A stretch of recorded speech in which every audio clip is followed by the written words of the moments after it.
Selamat siang, jumpa lagi dengan Denok Ayu Novel. Bagaimana kabar sobat semua? Sebelum kita mulai cerita ini, ayo silakan subscribe, like, komen, share dan nyalakan loncengnya untuk mendapatkan notifikasi terbaru ketika Mimin upload videonya. Cantik terlihat jelek, bab 106, siapa yang menggantikannya? Seketika hati Devan terasa seperti ada lubang, membuatnya sakit hingga gemetar, tubuhnya sempoyongan ke belakang. Memegang tangan Dilan, lalu melepasnya. Karena kedua orang tua Sherin meninggal, juga tidak memiliki sanak saudara, sehingga ketika jasadnya ditemukan, langsung dibawa ke dinas keamanan. Ketika Devan tiba, dia juga melihat Yuta di depan dinas keamanan. Ekspresi wajah keduanya sangat buruk. Aku yang memberitahunya. Dilan yang berada di sampingnya menjelaskan. Yuta menatap Devan dengan mata memerah, jarinya menunjuk ke arahnya, lalu dengan langkah lebar menyerangnya. Sebelum ia menyadari apa yang terjadi, sebuah pukulan mendarat di wajahnya. Yuta, kamu tenanglah sedikit. Dilan di sampingnya segera melerainya. Wajah Yuta terlihat sangat menakutkan, tenang. Jika dia tidak bisa membuatnya bahagia, lalu kenapa mengusiknya? Setelah mengatakannya, ia berbalik lalu lari masuk ke dalam dinas keamanan. Devan, bibirmu berdarah. Devan mengangkat tangan untuk membersihkan darahnya, berbalik lalu menyusul ke dalam dengan cepat. Ketika masuk, Yuta sedang diantar masuk ke ruang jenazah oleh petugas. Melihat kedatangannya, beberapa petugas terlihat sangat terkejut, membungkuk dan memberi hormat padanya.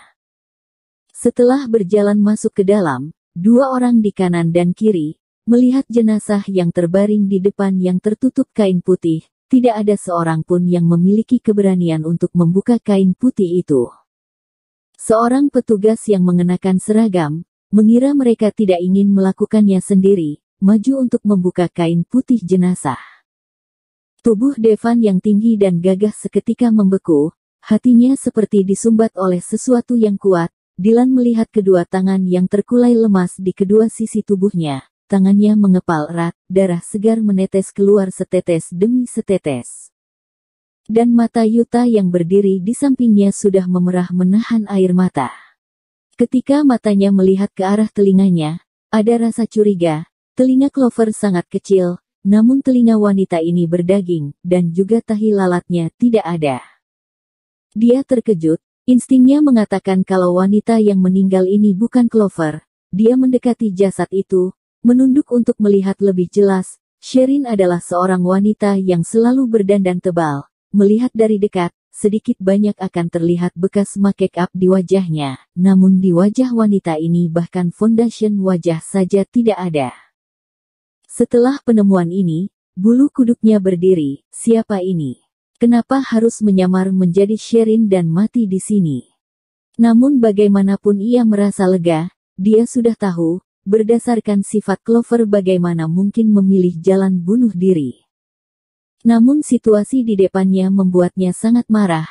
Dia menurunkan papan nama di hadapannya lalu menaruhnya di atas jenazah. Dia melihat ke arah Devan dan membentaknya. Apakah ini hasil yang kau inginkan? Kamu memintaku untuk jangan menyentuhnya, tapi kamu sendiri. Apa yang kau lakukan? Namun Devan hanya berdiri tegak di sana tidak bergeming, seolah tidak ada tanda-tanda kehidupan. Bagaimana bisa meninggal? Tidak mungkin. Dia baru saja meninggalkan jejak yang tidak terlupakan dalam hatinya, bagaimana bisa ia pergi begitu saja? Orang dari rumah duka datang, ingin membawa jenazah untuk dikremasi, namun Devan tetap berdiri di samping jenazah. Siapapun yang datang pasti ditendang olehnya untuk menjauh, dan setiap tendangannya menggunakan tenaga penuh.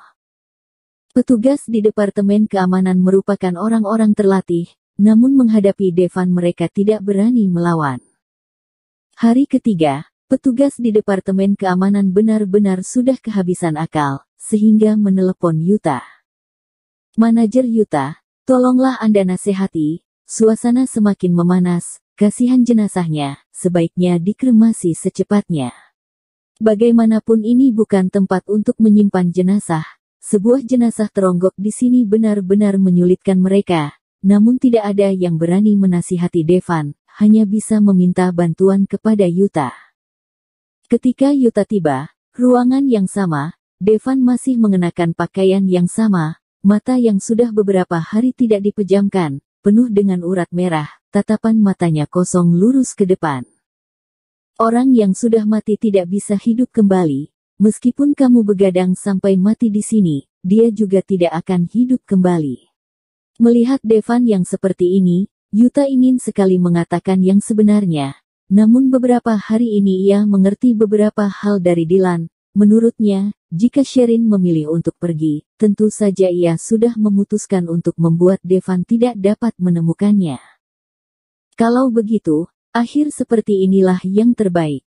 Yuta kamu, bagaimana bisa kamu mencari sampai sini? Melihat Yuta yang berdiri di depan pintu, Clover sangat terkejut. Yuta menatap kamar apartemen di depannya sesaat, menghela nafas pelan, maju ke depan, memeluk Sherin ke dalam pelukannya. Aku sudah tahu tebakanku tidak salah.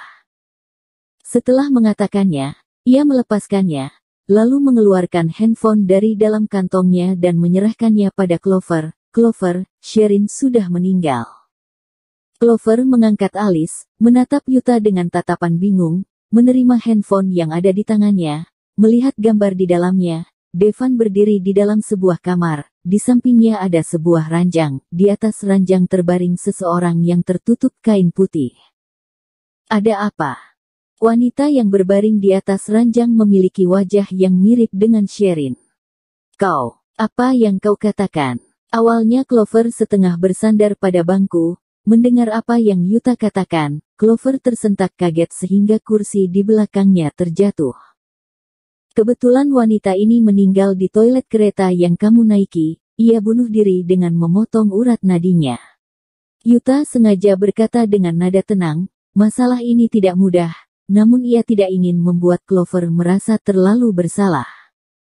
Ia berbalik, melihat ke sekeliling rumah, berjalan masuk ke dapur untuk mengambilkan segelas air untuk Clover, memungut kursi yang jatuh di belakangnya, mendudukkannya di sana.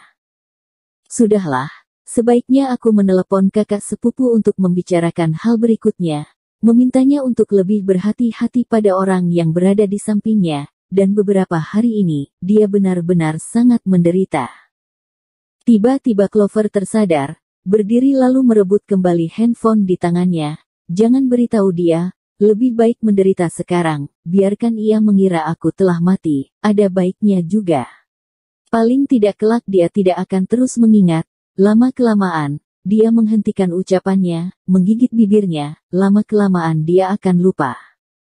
Mengenai orang yang dijebak itu, mungkin ini adalah satu-satunya harapannya, dia mengira dirinya telah mati juga ada baiknya, biarkanlah demikian.